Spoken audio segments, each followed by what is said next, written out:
Hi, everyone, and welcome. Today is a very exciting day here at Verified First, as we are joined by Madeline Laurano, founder of Aptitude Research, to discuss State of Talent Acquisition Tech 2022 trends. This past year, we have spent our time having important conversations with some of America's most notable leaders in the HR and TA space. Through our HR at the Table Thought Leadership webinars, we've discussed the role HR and TA have in DE&I, brand, technology, talent, culture, leadership, and so much more. Our goal is to bring relevant and timely topics to our HR and TA community that supports you in your roles. All of these topics can be accessed through our HR at the Table resources page on our website at verifiedfirst.com. With each webinar you watch, you can earn 1 SHRM and 1 HRCI credit.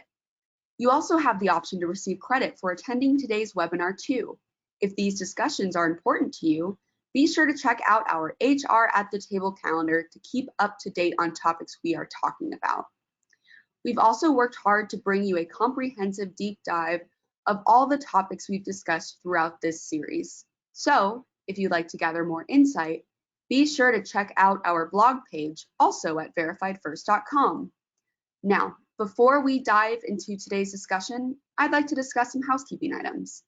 As I mentioned, this webinar is available for 1 SHRM and 1 HRCI credit.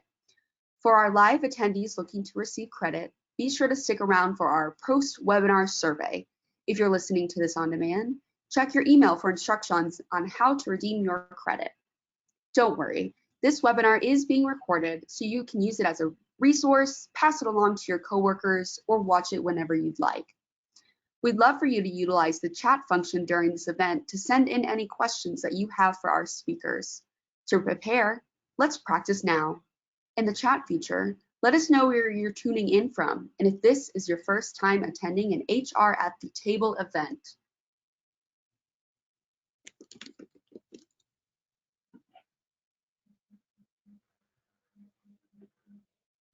Looks like Kim is from Pennsylvania, Virginia, and not my first time for Eduardo. Stephanie from DC, hi Stephanie. Laura from Kentucky, wow. South Dakota, so many different states. Awesome. Well, with that in mind, I'd like to start by thanking Zoho for sponsoring this episode of HR at the Table, and by officially welcoming everyone to today's discussion. Please send a friendly hello and a warm welcome in the chat to our HR at the Table hosts, Brianna Rosencrans and Madeline Laurano, founder of Aptitude Research. Take it away, Bri. Hello, everyone, and welcome to another episode of HR at the Table. Today, you are all going to get a glimpse at what is in our 3rd annual Talent Acquisition Technology Buyer's Guide, not yet released to the public. This report serves a purpose to help individuals who are looking to learn more about the trends impacting talent acquisition technology and the requirements critical to making decisions. To help us navigate the current and future state of the talent acquisition technology market, we have the lovely Madeline Laurano, founder of Aptitude Research and industry-leading analyst. Madeline, welcome. How are you doing today? It's great. Thanks for having me on. I'm thrilled to be here. This is my 2nd time here with you, and this is, like you said, our 3rd buyer's guide together. So I'm really excited to share some of the findings from this year's report. Awesome, Madeline. Well, can you go ahead and introduce yourself to our audience here today? Sure. So hi, everyone. I am actually here in Boston. So for any of you that might be in Boston too, we finally have some sun that's peeking through right now. I'm the founder of a company called Aptitude Research. We do research and advisory on HR technology, and my focus is really talent acquisition technology. So we do surveys, interviews, lots of demos and briefings to better understand the technology space and what is influencing how companies buy technology. Awesome. Madeline, I know that you've put a lot of hard work into the 2022 Talent Acquisition Technologies Buyer's Guide, and I cannot wait to further that discussion with you today. Now, I want to go ahead and introduce myself as well. My name is Brianna Rosencrans, and I am the Partner Marketing Manager here at Verified First, and also the 2022 season host of HR at the Table. So this is our 4th episode of HR at the Table. If you like what you hear in today's conversation, please visit verifiedfirst.com, register for any of our upcoming HR at the Table episodes, and follow along on this journey as we interview wonderful leaders like Madeline. So with that, let's go ahead and get into it. The first thing that I want to start with today is a poll question. With new providers and platforms flooding the market, staying ahead of technology trends is becoming increasingly challenging. So, as we move throughout today's conversation, I'd like to keep in mind what everyone has on their HR and TA wish list. So, I'm going to pull up this poll question here real quick. And with this, I want to understand what your organization is currently trying to solve for. Is it reducing time to fill, improving quality of hire, increasing compliance, improving onboarding efficiency, or elevating candidate engagement? Now, Madeline, as everyone is going ahead and putting in their answers, is there any research in your guide about what HR and TA professionals are trying to solve for in the hiring process for 2022? Yeah, Bria, I think this is such an important question, and we asked this as well in the survey data that we found this year, and we asked companies what the key drivers are, what's part of that wish list, what are they hoping to get out of technology today? And the two main areas that I'll share quickly, and I'm very curious to see what we get from the poll results, are efficiency. So looking at time to fill, looking at that onboarding efficiency, that would certainly fit under that category. And then the other big driver and part of this wish list was around diversity, equity, and inclusion. And that's been a big focus of the buyer's guide for this year. And it definitely came out in what companies were hoping to get from technology today. All right, Madeline, well, let's go ahead and close the poll and show the results here. And then I'm curious to see if any of this information is surprising to you at all. Great, so yeah, time to fill a 70%, quality of hire 74%. I think that's great, and kudos to all of you for thinking about quality of hire. It's such a difficult metric to define and to then measure, but it's so important for talent acquisition. So I love to see that even in this labor shortage, even when you're feeling pressure to move quickly and you have limited resources, that quality is coming up as number one. I think that's fantastic. And time to fill, it's not surprising to see that so high, and I think it's a really important metric. I think for a long time we got into this pattern of talking about time to fill or efficiency as if they were negative, as if we shouldn't focus on efficiency in some of these tactical areas. But it's important. It's important for the candidate experience. It's important for recruiters and what they're going through. So we definitely see that as well. So I think that's great.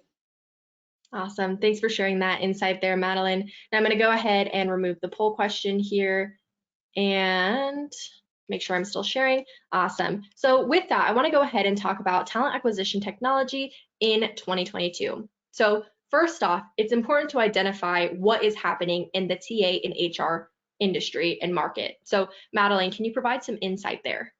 Sure. So we kind of called out 3 big themes in the executive summary of this year's report, and I think they really reflect what's happening in the market. The first theme that I'll mention here is that companies are increasing their investment in technology. With the pandemic, with this hiring surge that we saw in 2021, technology has never been more important than it is today.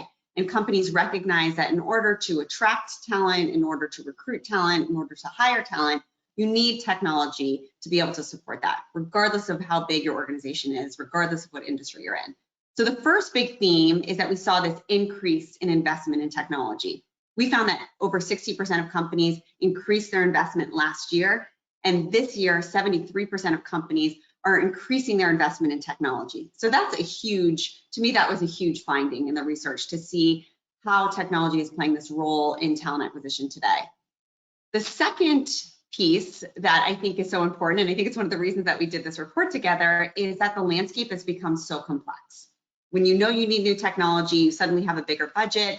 Maybe you have, the green light to be able to invest in more solutions. Understanding who's who, what categories you need, what products you need to be successful, it's really hard to navigate that. It's really hard to evaluate providers. It's hard to make sense of this changing landscape today. So the second theme is really around complexity. And if you're feeling that, I can promise you are not alone. This landscape is, even for me who does this on 24 hours a day, it's very hard to navigate. It's very hard to make sense of it. So this complexity has increased. And then I'd say the third theme that's really come up is around recruiter experience. I think for so long, Bree, like we would talk about candidate experiences, the most important in terms of this, experience world that we're in. And the candidate experience is still important. That hasn't changed, but we're seeing recruiters feel overworked. We're seeing that recruiters feel underappreciated. There was a LinkedIn post that went viral a few months ago that 14,000 jobs were posted on LinkedIn for recruiters in one day. Companies are losing recruiters. Recruiters are finding other opportunities. They're getting out of the industry. We have to think about how technology enables a better recruiter experience. So all of those metrics that we looked at, and time to fill and efficiency being part of that, it impacts that recruiter experience. So to me, there's lots of different things in the report. There's lots of different things to talk about, but those three themes, increased investment, complexity, and recruiter experience, really resonated this year. Yeah, Madeline, what are some of those things that have caused the talent acquisition technology or just the talent acquisition landscape to shift, which made those be some of the big three themes that you've discovered? Yeah, some of the additions that we added to this year's report were, one was internal mobility. So I think for a long time, internal mobility is something that was the responsibility of HR or talent management, or maybe even your learning and development function at your organization. And we saw a big push for internal mobility because of the great resignation that everyone's talking about, because we're seeing huge retention issues at organizations. We have to think about internal mobility. It's that bridge between talent acquisition and employee experience. And companies started to look at their talent acquisition technology to say, how can we promote jobs internally to talent? How can we create internal career sites? How can we think about advertising jobs to internal talent, communicating differently? And then the other layer of it is how can we provide opportunities for growth to employees so that even if they don't get the job, they're not going to leave. They're going to say, well, I could take this learning and development opportunity to build some skills that I don't have. So internal mobility as being part of talent acquisition has definitely been a shift as kind of part of those themes. And I'd say, another area that we added was around diversity, equity, and inclusion. It's an area that's so important. I think a lot of companies think they're going to get budget and they're just going to buy technology. They have to do the work first internally. They have to think about where there's bias in their hiring process, what they need to do in terms of giving everyone a fair and equitable experience. But technology can definitely play a role within that. And I'd say the third piece, there's lots of different areas that are new this year. So if you've read the reports in the past, you'll see definitely some changes. But another big area that I would call out here with those themes is around AI. So AI is it's not a passing trend. It's not something that's going to go away. It's here to stay. We use it in our personal lives. If you've been on Netflix in the past 24 hours, if you check the weather, if you, used your banking or accounting system in any way whatsoever, you've been using AI today in some way. And we're using it within talent acquisition too. We're seeing AI being used in a lot of different solutions to inform how we advertise to different job boards and also to help enable better hiring decisions. But it's tricky. There's a lot of misconceptions around AI, and also there's a lot of providers that actually don't have AI and don't use it ethically. So we kind of put a lot of nuance into thinking about AI and how to think about ethical AI. Yeah, well, I know we're going to dive a little bit deeper into some of those new additions to the guide here soon, but I think it's important that we establish some definitions first. So Madeline, can you go ahead and explain what a TA tech stack is? Sure. So an ATS tech stack and a talent acquisition tech stack is really thinking about everything that supports talent acquisition, your recruiting function. So we really look at it as core systems that would support that. So a CRM would be included, an ATS would be included in that, an onboarding system would be included there. We included internal mobility as kind of core within that. Then there's an ecosystem to support that. And then finally, there's a foundational layer where you're thinking about integration, you're thinking about automation and data management that can really support that full tech stack. I'd say the interesting thing is that a lot of companies don't think about the foundational layer until it's too late. We have to start asking questions around integration, and we have to think about how important data management is even before we invest in technology.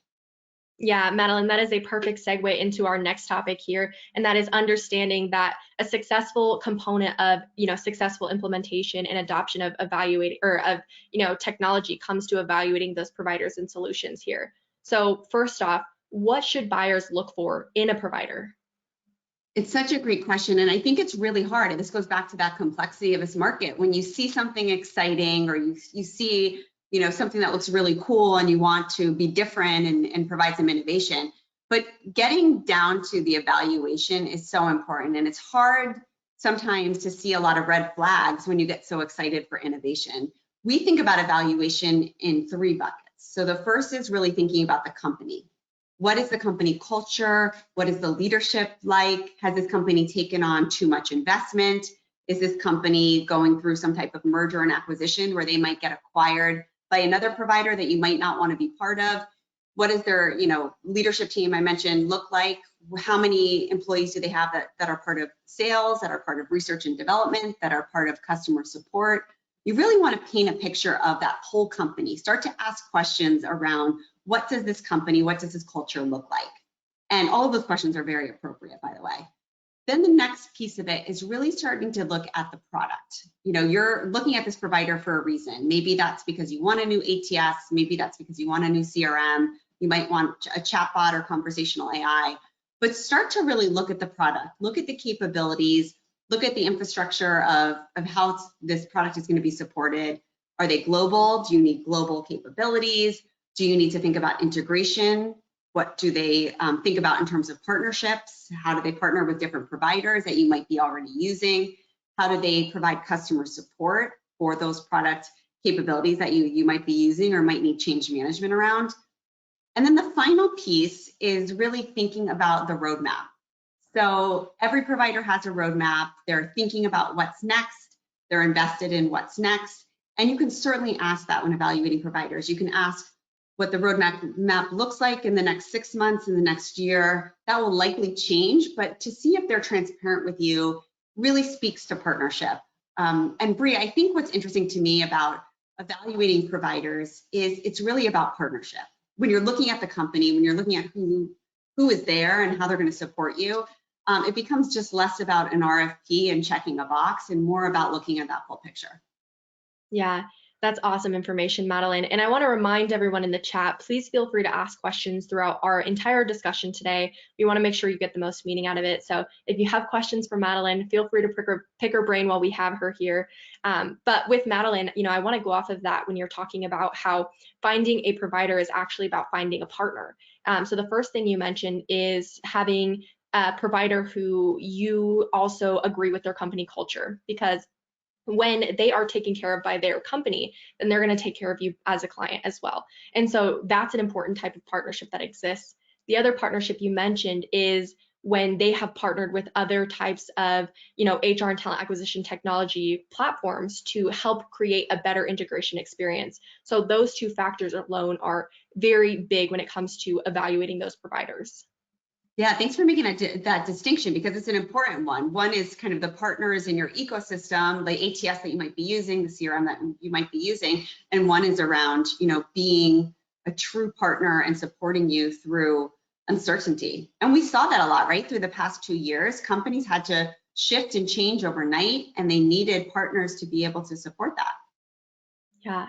Now, Madeline, you were talking a little bit about a company's roadmap, but I'm curious to hear from you on if you were to create a roadmap for success when building a talent acquisition technology stack, how would you, what would you include in it? It's a great question. I think what I see a lot, and it's unfortunate, and I think this is what I'd warn against, is I think the roadmap, the first place a roadmap needs to start, and the first place I would start, is to ask customers and to ask companies what they want. I think so often providers look internally and they get a team together, they get a focus group, and they say, what are we going to build? What could we build? What's realistic for us to build? Without asking the customers first. So I think for me, if I was building that roadmap, the first thing I would do is ask companies what they need. And kind of going back to that recruiter experience, I'd include recruiters in that conversation too. We found that only 1 in 3 companies include recruiters when they evaluate technology. So asking recruiters, the people that do the work, the people that are going to use the technology, what they would like, what they'd like to see in a product, I think needs to be part of that roadmap discussion. Yeah, and we're going to talk about buy-in here soon, but it sounds like what needs to happen is that there needs to be customer buy-in, there needs to be recruiter buy-in, and then we'll talk a little bit later about that executive buy-in as well in supporting that technology implementation and adoption. Now, one thing that I am curious about, so last year in the guide, there was a stat that you were able to find that only 1 in 2 companies actually evaluated ROI before they implemented the new technology solution. So has that stat changed at all? And how do they calculate ROI? So unfortunately has not changed. I think companies are still not thinking about ROI. And unfortunately, I think ROI feels overwhelming. Like it sounds like you need a data scientist to come up with ROI. A lot of people aren't familiar about, how to do it. Our recommendation and kind of how we position it in the report is that ROI is something you can think about even before you evaluate providers. And there's not going to be a direct, perfect equation for you to come up with. It's going to be a work in progress. There's a lot of companies I talk to where they journal, and I don't mean like Dear Diary, I hate my technology. It's almost like they're taking notes, they're understanding why has technology not worked before? What do our recruiters want to see? What would make this successful? What are the benefits? What kind of budget do we have? What kind of hidden costs have we seen with technology before? And start to take note of all of that.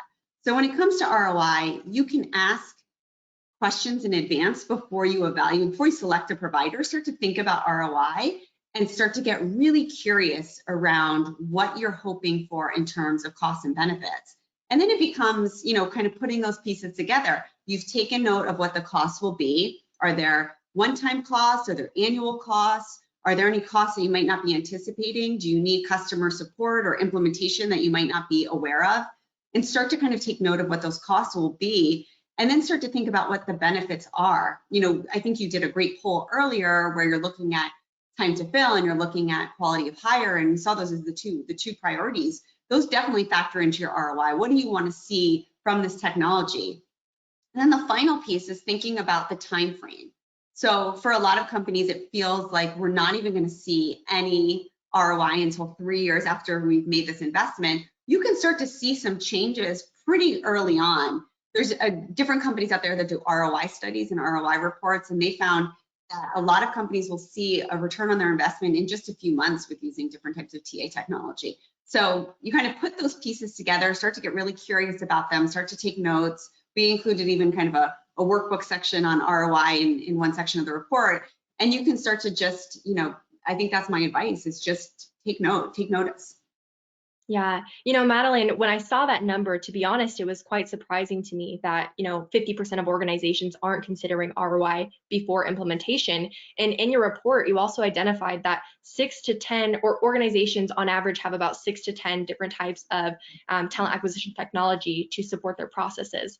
So thinking about that number, it seems like a potential for a lot of wasted costs by not considering that beforehand. Absolutely. And I think sometimes you're using technology, you're not necessarily using the technology, or you have, some redundancy in place. So it's absolutely shocking to see it, because we know that companies are spending millions of dollars on technology and not necessarily measuring if it's valuable or not. And sometimes it takes a change in leadership to replace that technology that hasn't been measured. Right, yeah.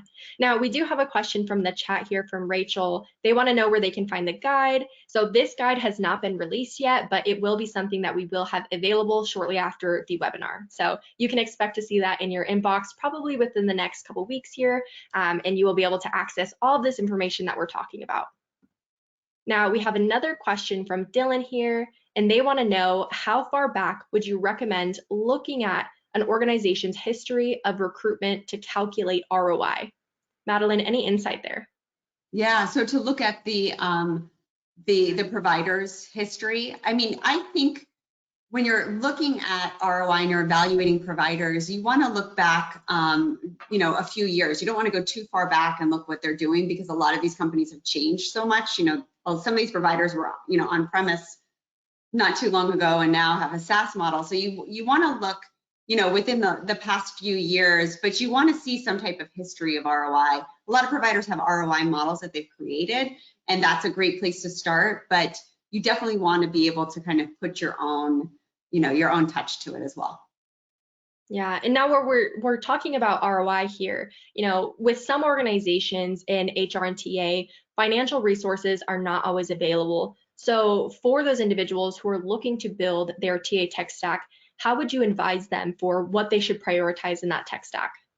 Yeah, it's a reality. A lot of companies don't have a big budget, or they're not given a big budget to make changes. So I think if you're trying to kind of figure out where to start or where you can even put some limited budget into, I would definitely talk to your recruiters, look at what they're using, look at where they're spending their time, and then really start to notice like where a lot of the administrative work is happening. What we found is that most recruiters are spending their time reviewing applicants in an ATS and scheduling interviews. So for companies where if you're seeing, huge turnover on your recruiting team, if you're seeing that recruiters are leaving because they're spending 80% of their day just scheduling calls, scheduling technology might be the best place to start. So I think it's really thinking about, what you need. And I think if you don't have a budget, it's also a good exercise to think about building that business case to invest in technology. So sometimes your organization, if they understand how important it is and how it impacts the bottom line, they're going to be able to maybe make changes and maybe make adjustments so you can replace technology that's not working, or you can invest in new technology. And the business case really outlines the challenge that your company is facing, like what specifically is happening at your organization, and then starts to kind of put the pieces together about why this technology would enable it. Actually, a lot of the buyer's guide can be used as a business case too. So hopefully that's helpful if you're looking at kind of building that case internally. Yeah, Madeline, I want to dive a little bit more into the business case here on our next slide. But with that, with organizations looking internally, I want to actually launch this poll question and understand where your department's priorities are when it comes to replacing or adopting technology within the next 3 months here. So Madeline, according to your guide, what are some top replacement areas for 2022? Yeah, so what we found is ATS, CRM, and all of these areas are replacement. It's been really an interesting year because companies are replacing their technology. They're replacing what they've been using. We found 1 in 4 companies are replacing their ATS last year, and then this year was 1 in 3 companies are looking to replace their ATS. So it's been this year of seeing companies look at their technology and being able to make these changes. And I think that's exciting. It presents a lot of new opportunity, but at the same time, it can feel definitely overwhelming as well. Yeah, we were just talking about building that business case, and we've already talked a little bit about getting that buy-in. So how can buyers gain that executive support when it comes to adopting or replacing their TA technology solutions? Yeah, I think for companies kind of going through this process and you're looking at getting that support and you're looking at building that business case, going through the exercise of actually kind of putting it together is helpful. I mean, I think, I believe in third-party research. That's why I do what I do, but I think that can help validate what you're going through. And the other recommendation that I would have is talk to other organizations. I think the amazing thing about this industry, about HR, is that people share their experience with technology that definitely doesn't happen in other industries. So if you're able to really, share what's working for you, but also learn from other organizations and see, where their frustrations are, what technology they've used and they've not been happy with, what technology they're using and they're very happy with. But that can all be part of kind of building that business case. And the other thing is executives love to see what competitors are doing. So even just doing a quick search, looking at, some of your competitors' career sites, or navigating a little bit through their experience, you can kind of pretty much figure out what they're using and how they're using it. And I think sometimes that can work to your advantage as well. Yeah, we actually interviewed Chris Corneen, the VP of HR at MSI last February, I believe. And one thing that he was talking about, which is something that you mentioned, is how you need technology to support you in these areas in order to focus on those other value added additions to your organization, like internal career mobility and DE&I, and those additional initiatives that help the business success and sustainability. So with that, one of his suggestions was when you are trying to gain executive buy-in, go in thinking in metrics and KPIs and understanding the ROI of the solutions you're looking for, because it's a difference of what a priority is for HR versus the CEO of an organization, and making sure that you're aligning on what is important that's supposed to come from the solution. So building that business case through showing clear metrics and ROI connected to the solution should really help when it comes to gaining that buy-in there. I think it's great advice. Awesome. I'm going to go ahead and share the results here. And then Madeline, love to hear if there's anything that surprised you or aligns with the research that you were able to find in your guide. No, I mean, to see no replacements, I think that's great. I think, that's great to hear that, either you're happy with your technology or you kind of haven't gone through that business case process yet if you're not happy and wanting to replace. But ATS being top of the list does not surprise me. I mean, I think that's very close to what we found in replacement.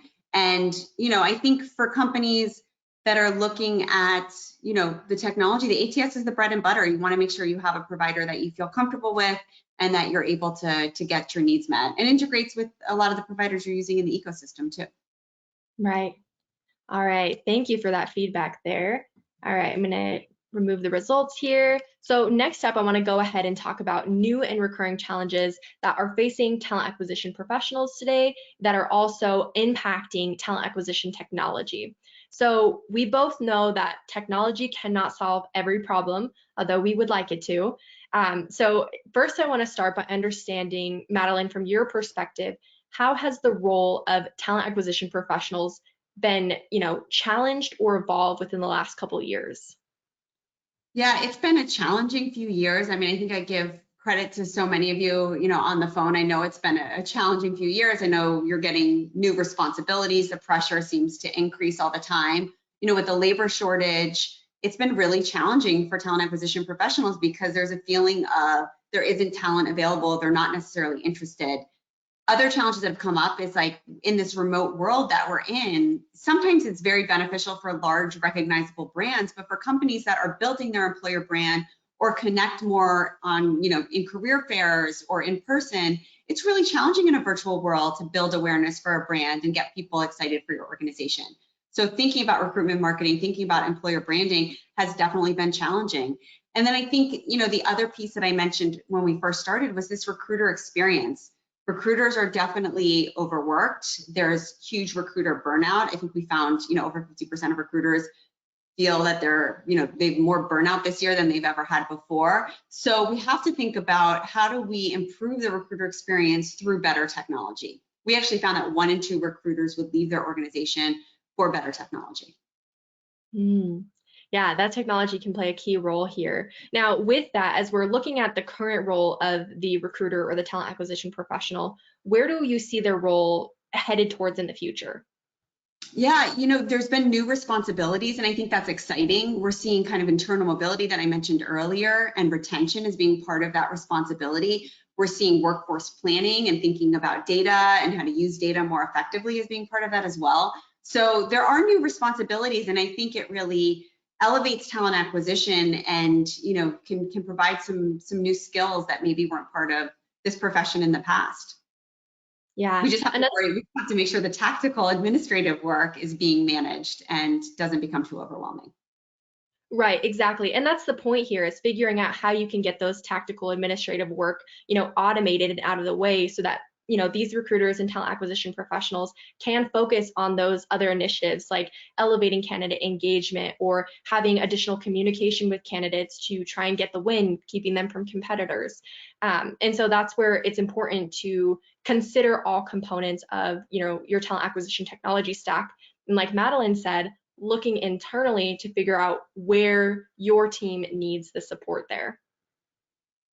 Now, another thing here is I want to understand, what are some of the challenges that are facing talent acquisition professionals across all industries that are persistent, even with the help of talent acquisition technology?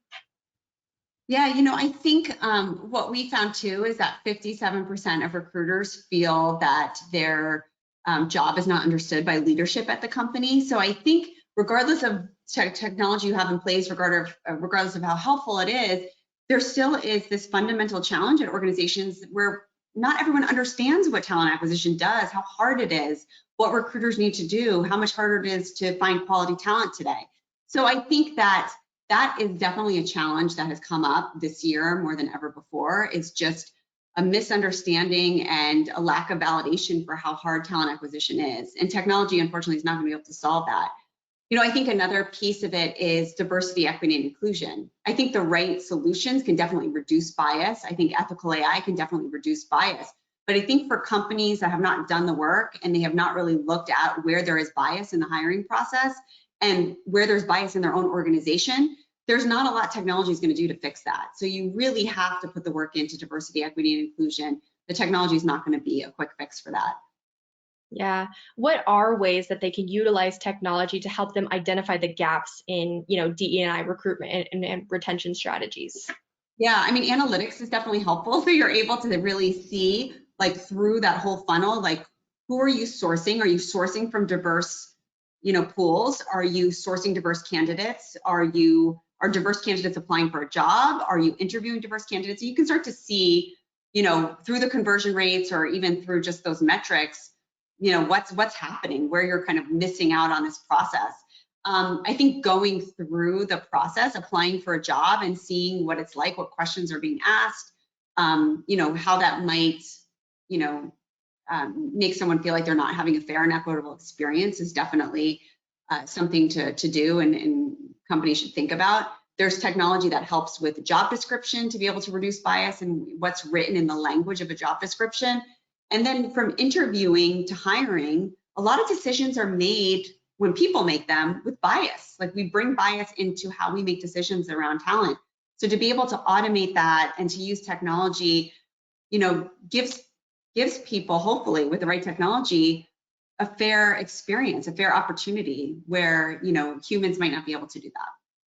Yeah, right. That's the goal here, is finding that fair experience. And sometimes you're right, technology can't always solve for it, but it can help identify those gaps. And, there is a lot of internal work that needs to be done as well in terms of assessing the bias to then therefore maybe assess the bias that's occurring in your own technology or your own technology picks as well.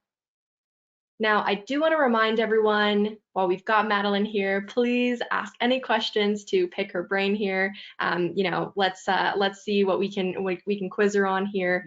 So make sure to ask questions as we move throughout today's conversation.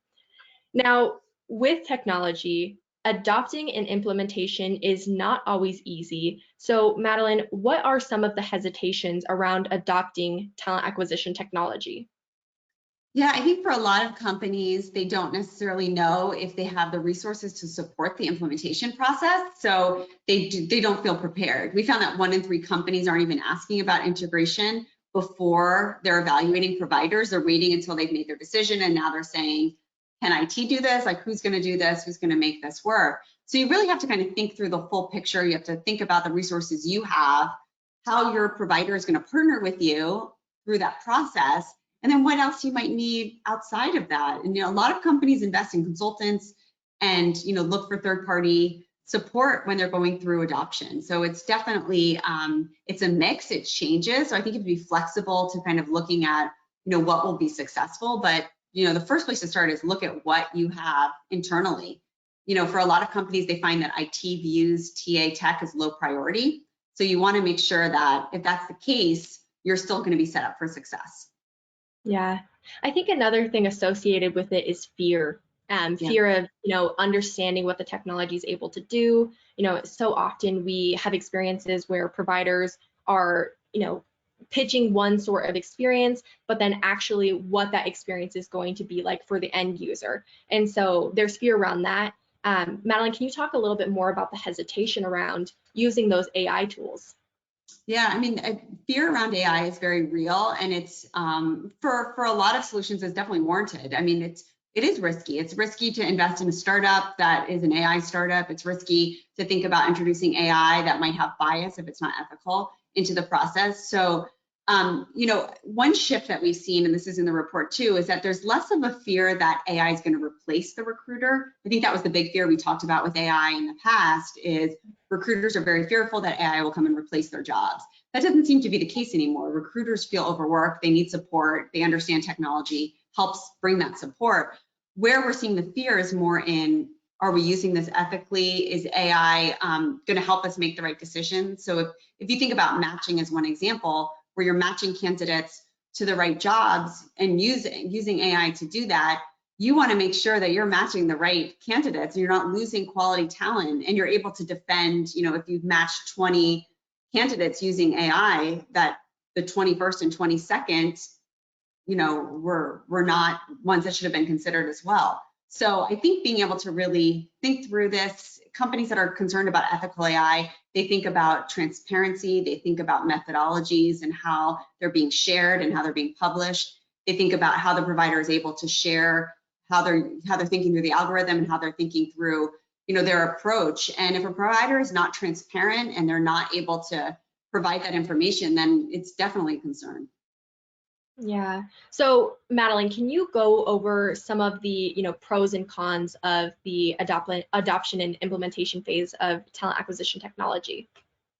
Sure. So I think the pros are being prepared. Like, I think there are a lot of pros if you're prepared and you think through the resources that you have.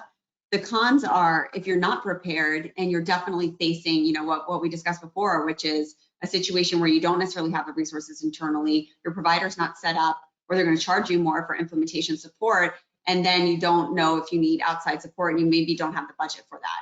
So the more prepared that you are, even before you're evaluating providers, the more successful you're going to be. And I think, to me, that's the biggest advice that I would give. And talk to other companies, talk internally to IT, and understand what's made implementation successful at your company, even if it's in a completely different area than HR, and really start to kind of think through that preparation piece. Yeah. We already kind of talked a little bit about where ROI fits into the mix and, IT support, but are there other areas that buyers should beware when it comes to implementing different types of technology? Yeah, you have to really think about the company too. And I mentioned this earlier when evaluating providers, but you want to think about the provider itself. Is this the right company culture? Are they going to be able to partner with you? You don't want to be in a situation where you feel like they have your back for the sales process because they just want to sell you software, and then you're implementing it and you feel like you're just left on your own. That's a terrible feeling. And especially if you've gone through that whole build a business case process, you want to feel supported. You want to feel like someone has your back. So thinking through the company, like, really start to look at the company. What's the culture? What's the leadership like?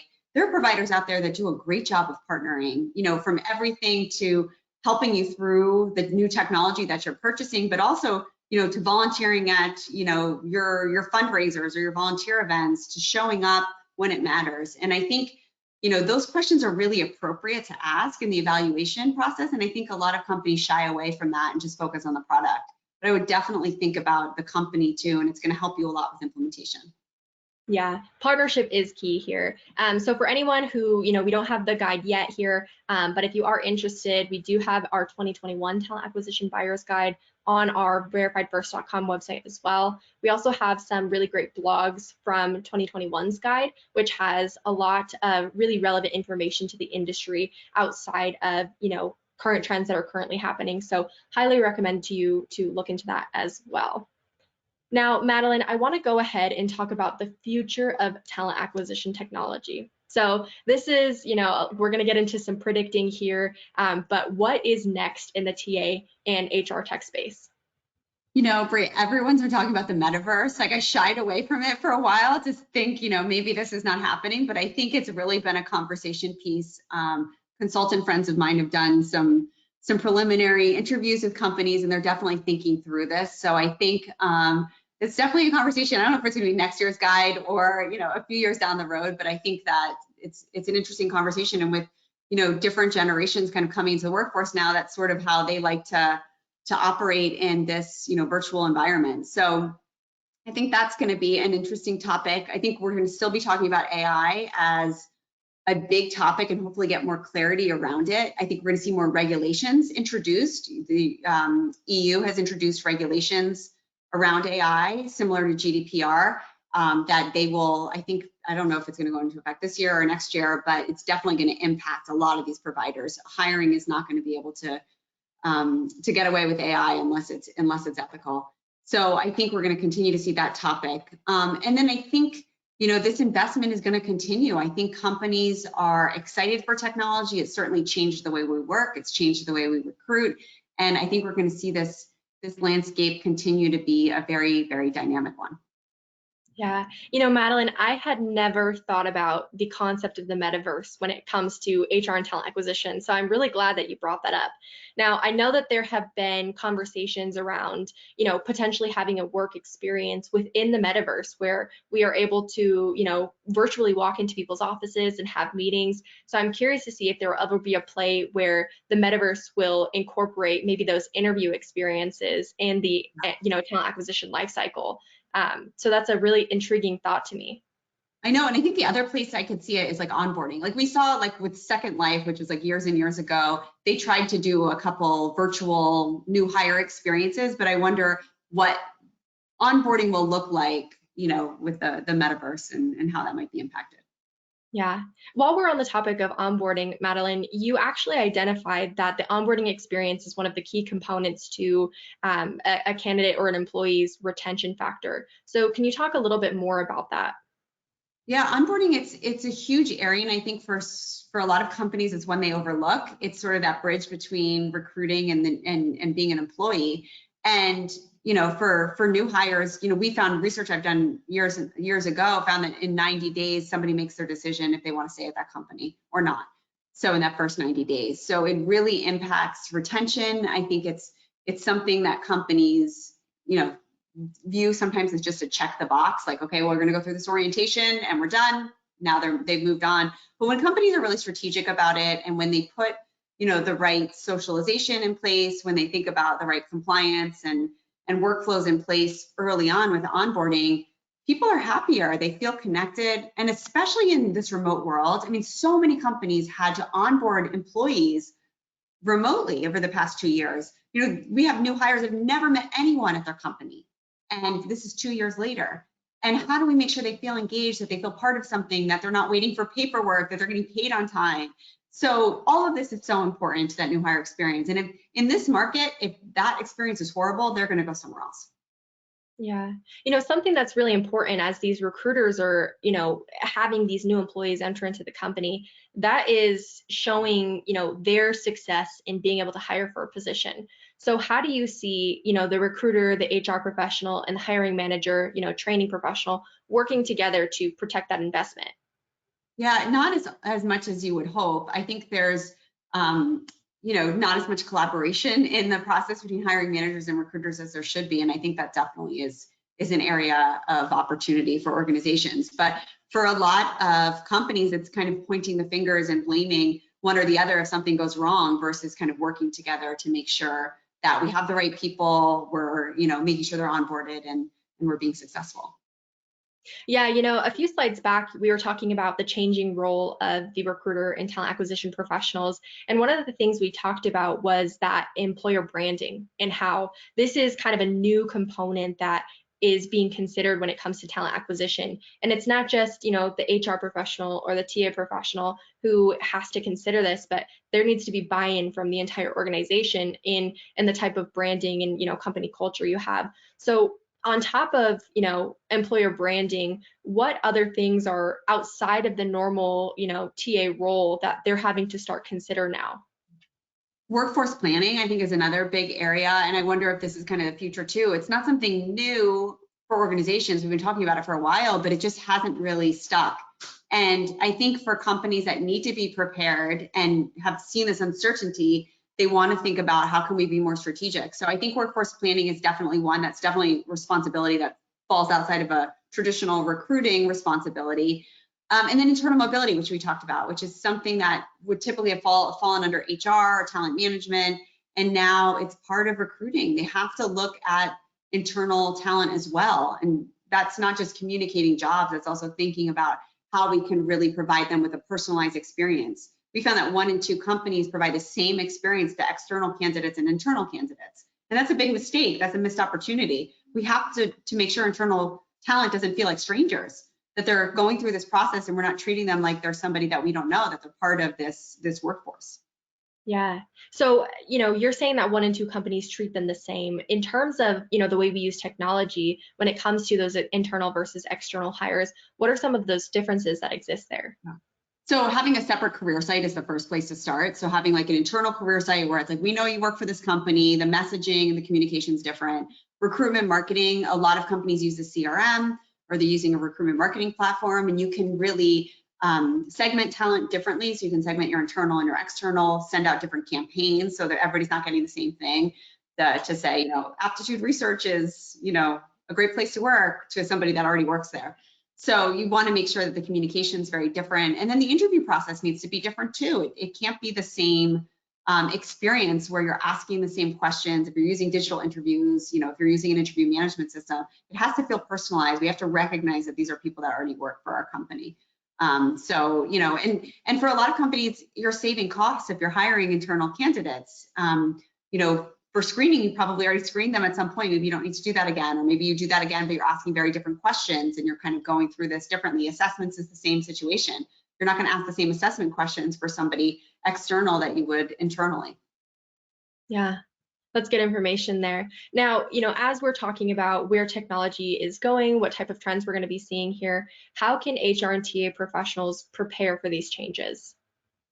Yeah, I think it's hard to keep up with this landscape because it changes so often. So I think really staying connected to what is happening at your company, measure ROI, start to just take note of the benefits that you'd like to see from technology, and start to kind of pay attention to what's happening in the industry. I mean, I think events like this event from Verified First is a great one to really see what the trends are, see what people are talking about, connect with other organizations. And reach out to people. People are definitely willing to share their experience. Yeah. Well, Madeline, as we approach our time here today, what is the one thing that you think that, people who are attending this should take away from this conversation? Yeah, I think the one advice I have is to be a champion around technology. I think if you don't feel like you're a tech expert, if you don't feel like, technology is your thing, that's okay. You can still be a tech champion. Really start to embrace it.